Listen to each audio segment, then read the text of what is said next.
On August 29, 2005, the most catastrophic natural disaster in American history made landfall on the Gulf Coast. But what happened to New Orleans in the days and weeks that followed was not a natural disaster. It was a man-made catastrophe, a failure so complete, so stunning, so inexcusable that it forced an entire nation to confront truths about itself that it had spent decades avoiding. 80% of the city went underwater. Over 1,800 people died, not from the hurricane itself, but from the flooding that followed when the levees failed. Levees that engineers had warned for decades were not strong enough. Levees that the federal government had been asked to reinforce and had chosen not to. People died on rooftops waiting for help that took days to arrive. Elderly patients died in hospitals because evacuations that should have taken hours took a week. Bodies floated in streets that had once hosted the greatest music, the greatest food, and the greatest culture in America. And while all of this was happening, the President of the United States flew over the city in Air Force One and looked down from a window. What happened to New Orleans after Katrina is a story about race and poverty and government failure and the extraordinary resilience of a culture that the rest of America had always taken for granted, and it is a story that this country has still not fully reckoned with. Before we continue, less than 5% of viewers are subscribed. If you believe in History Hidden Secrets, hit that subscribe button right now. To understand what Katrina destroyed, you first have to understand what New Orleans was, and to understand that, you have to go back 300 years to the banks of the Mississippi River. In 1718, French colonists established a settlement at a crescent-shaped bend in the lower Mississippi River, about 100 miles from where the river emptied into the Gulf of Mexico. The location made no logical sense. The ground was marshy and below sea level. The heat was suffocating. Disease was everywhere. Yellow fever would kill thousands of New Orleans residents over the following centuries. But geography demanded a city here. Whoever controlled the mouth of the Mississippi controlled the entire interior of North America. Every farmer, every merchant, every trader operating anywhere in the vast river basin had to move their goods through this single outlet to reach the sea. The French understood it. The Spanish, who took control in 1762, understood it. Thomas Jefferson understood it so completely that he spent $15 million to purchase the entire territory from Napoleon in 1803, specifically because he could not allow a foreign power to control New Orleans. Jefferson called New Orleans the single most important piece of real estate on Earth. The city that grew at this strategic junction absorbed influences from every direction: French architecture and legal tradition, Spanish courtyards and cuisine, African culture and music that enslaved people, brought against their will, and that became the foundation of everything that made New Orleans unique. Caribbean rhythms, Native American trading traditions, Irish and Italian immigration in the 19th century. The mixing that happened in New Orleans was unlike anything else in America. The city developed its own culture, its own cuisine, its own music, its own way of understanding life and death and celebration that was genuinely unlike anywhere else on Earth. Jazz was born here, not in New York, not in Chicago. Here, in the neighborhoods of New Orleans, in the funeral processions and the dance halls and the street corners where African-American musicians created something entirely new out of everything their culture had survived. Louis Armstrong grew up in these streets. Jelly Roll Morton played these clubs. The music that would define the 20th century globally was born in a city built below sea level on the banks of a river. Mardi Gras, Creole cooking, the French Quarter with its ornate iron balconies, the second line parade following a jazz funeral, red beans and rice on Monday, the po' boy sandwich, Café du Monde and beignets at 3 a.m. These were not tourist attractions. They were the living expressions of a culture that had been built over 3 centuries by people of extraordinary resilience and creativity. By the early 20th century, New Orleans was one of the great port cities of the world. Cotton moved through here. Sugar, oil discovered in the Gulf of Mexico made Louisiana one of the wealthiest states in the country. The port of New Orleans handled more tonnage than almost any port in America, but the city was also deeply unequal. Louisiana's history of slavery and then of Jim Crow segregation had created a society where the extraordinary wealth generated by black labor and black culture was systematically denied to the black community. The neighborhoods where jazz was born where the most distinctive food was cooked, where the culture was most alive, were also the neighborhoods with the least investment, the worst infrastructure, and the most vulnerability. The geography of that inequality would prove fatal in 2005. New Orleans sits in a bowl, surrounded by Lake Pontchartrain to the north, the Mississippi River to the south, and wetlands in every direction. Over the decades, the city had expanded beyond the naturally elevated ground near the river into lower-lying areas that could only be kept dry by a system of levees and pumping stations. The neighborhoods on the high ground, the historic Garden District, the French Quarter, the uptown areas, were predominantly wealthy and predominantly white. The neighborhoods built on the low ground, the lower Ninth Ward, New Orleans East, Lakeview, Gentilly, were where working class and poor residents lived, the majority of them black. When the levees failed, the water went where the ground was lowest. The water went where the poor people lived. Engineers had been warning about New Orleans levee vulnerabilities for decades. Scientific American published an article in 2001, 4 years before Katrina, describing almost exactly what would happen if a major hurricane struck the city. The Army Corps of Engineers had requested funding to strengthen the levees for years. The money was repeatedly not provided. Hurricane Katrina formed in the Gulf of Mexico in late August 2005. It was an enormous storm, reaching Category 5 strength at its peak. As it approached the Louisiana coast, the National Hurricane Center issued warnings that made clear what was coming. The mayor of New Orleans ordered a mandatory evacuation. But over 100,000 residents had no cars, no means to leave, no money for hotels. The city and state and federal government had no adequate plan to evacuate people without their own transportation. They were left behind. When Katrina made landfall on August 29th, it had weakened slightly to a Category 3 hurricane.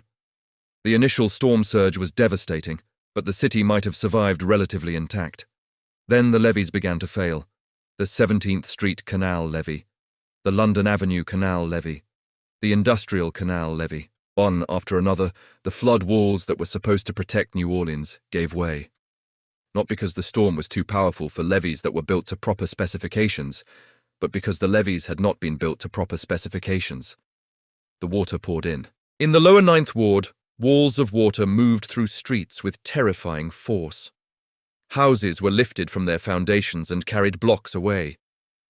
People who had stayed behind, elderly residents who could not evacuate, people who had survived countless previous storms and believed this one would pass were caught without warning.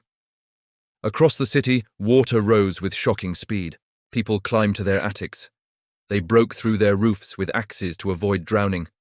They sat on those rooftops for days in 100-degree heat without food or clean water, waving sheets and American flags, waiting for help. The help was unbearably slow. FEMA, the Federal Emergency Management Agency, was supposed to coordinate the disaster response. Its director, Michael Brown, had no background in emergency management. He had previously been commissioner of an Arabian horse association. He was appointed to lead FEMA through political connections, not qualifications. The response reflected that leadership. Days passed before significant federal assistance arrived.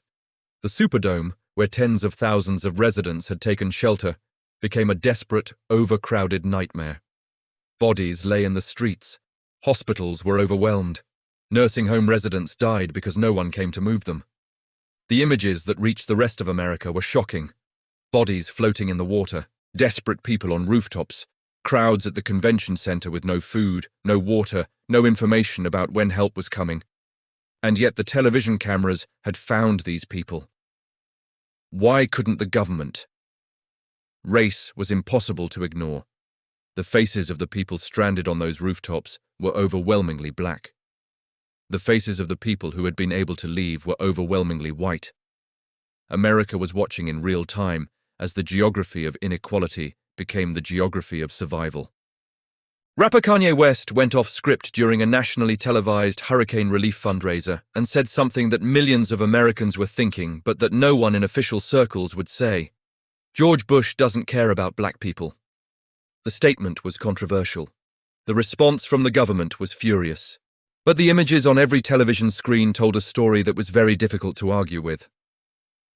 President Bush famously told Michael Brown that he was doing a heck of a job. Brown resigned 11 days later. When the water finally receded, what it left behind was almost impossible to comprehend. Entire neighborhoods had simply ceased to exist, houses reduced to foundations, streets buried under feet of toxic mud mixed with sewage and chemicals and everything that had been swept up by the floodwater. The smell that greeted people returning to their homes was something that no one who experienced it ever forgot. The statistics were staggering: over 1,800 dead, hundreds of thousands displaced, over 200,000 homes damaged or destroyed. Property damage estimated at over $160 billion. New Orleans lost over half its population almost overnight. Before Katrina, approximately 450,000 people lived in the city. Within weeks, fewer than 50,000 remained. The question of whether New Orleans would survive as a city was not rhetorical. It was a genuine policy debate. Some politicians and commentators argued openly that New Orleans should not be rebuilt, that the city was in the wrong place, that the cost of protecting it from future storms was too high, that the money should be used elsewhere. Those arguments came disproportionately from people who had never eaten a bowl of gumbo in a New Orleans kitchen, never danced in the street to a second-line parade, never understood what New Orleans meant to American culture and American identity. The people of New Orleans had a different view. They came back, not all of them. The diaspora that Katrina created scattered hundreds of thousands of New Orleans residents to Houston, to Atlanta, to cities across America.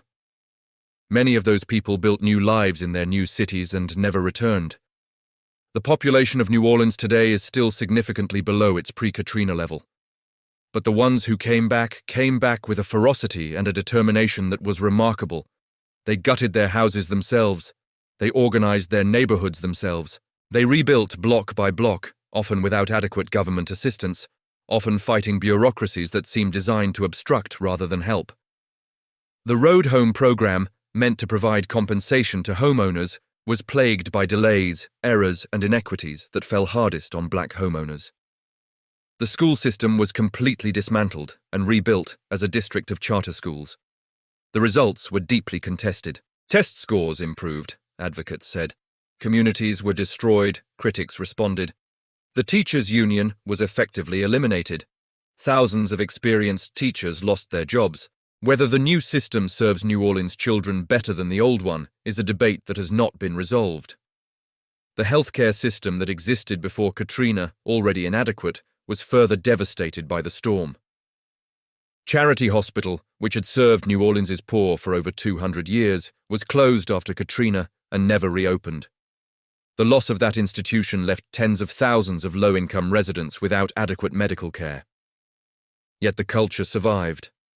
It always does in New Orleans. The music came back. The food came back. Mardi Gras returned the year after Katrina, smaller and more emotional than usual, but it returned. The Jazz and Heritage Festival came back. The second-line parades came back. The things that make New Orleans irreplaceable, the culture that 3 centuries of extraordinary people built, proved more durable than the levees that were supposed to protect them.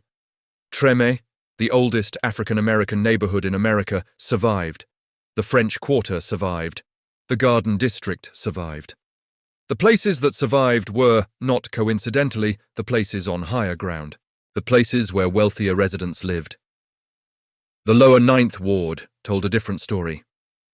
15 years after Katrina, significant portions of the lower Ninth Ward remained unrecovered. Lots where houses once stood remained empty. The community that had existed there for generations had been essentially erased. Some residents returned and rebuilt with extraordinary determination, but many never came back. The neighborhood that was once full of black homeownership, one of the highest rates in any urban area in America, was largely gone. Brad Pitt's Make It Right Foundation built experimental green homes in the lower Ninth. The project became famous and then became a legal scandal when many of the homes developed serious structural problems.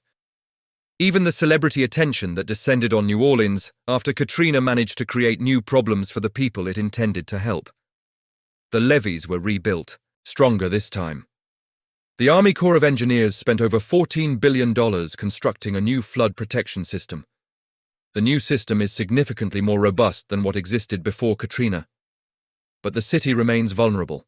The wetlands that once provided a natural buffer between the Gulf of Mexico and New Orleans have been disappearing for decades, consumed by oil industry canals and coastal erosion. Every mile of wetland that disappears removes a barrier that once weakened storms before they reach the city, and the seas are rising. Climate change means that the storms hitting the Gulf Coast are becoming more intense. Hurricane Ida struck Louisiana in 2021, 16 years after Katrina. It was a Category 4 storm that demonstrated both the improvement in the levee system and the continuing vulnerability of communities outside that system. The levees held for New Orleans. But communities to the south that were not protected by the new system were devastated. The future of New Orleans is genuinely uncertain. A city built below sea level, surrounded by water, in an era of rising seas and intensifying storms, faces existential questions that no infrastructure project can fully answer. And yet, New Orleans is still here, still cooking, still playing music, still celebrating life with a passion that no other American city can match, still sending jazz musicians into the streets, still finding reasons to throw a parade. The city that survived French colonialism and Spanish rule and the slave trade and yellow fever and Jim Crow and political corruption and Katrina and the federal flood and a botched recovery is still here, still insisting on its own existence, still creating culture that the entire world recognizes and loves. That is not nothing. That is extraordinary. New Orleans teaches America something it needs to learn, that the places and people we take for granted, the culture we consume without thinking about where it came from, are built by real human beings whose lives matter. That jazz and gumbo and Mardi Gras did not appear from nowhere. They were created by people, often people who had survived terrible things, who transformed their suffering into beauty. When we let those people drown on rooftops while waiting for help, when we debate whether their city is worth rebuilding, when we look at the faces on those rooftops and see a problem rather than people, we are saying something about who we are and what we value. New Orleans has always been America's most complicated city, built on the most beautiful and the most terrible foundations simultaneously. A place of extraordinary joy and extraordinary pain. A city where the music has always been loudest at funerals. Maybe that is appropriate. Maybe a city that knows how to mourn and celebrate at the same time is exactly the kind of city that can survive what has been done to it. The second line will keep moving. The brass band will keep playing. The people will keep dancing in the streets of a city that has no logical reason to exist and every human reason to endure. New Orleans is still here, still standing, still singing. And that against all odds, against all the evidence of what was done and what was lost, is something close to a miracle.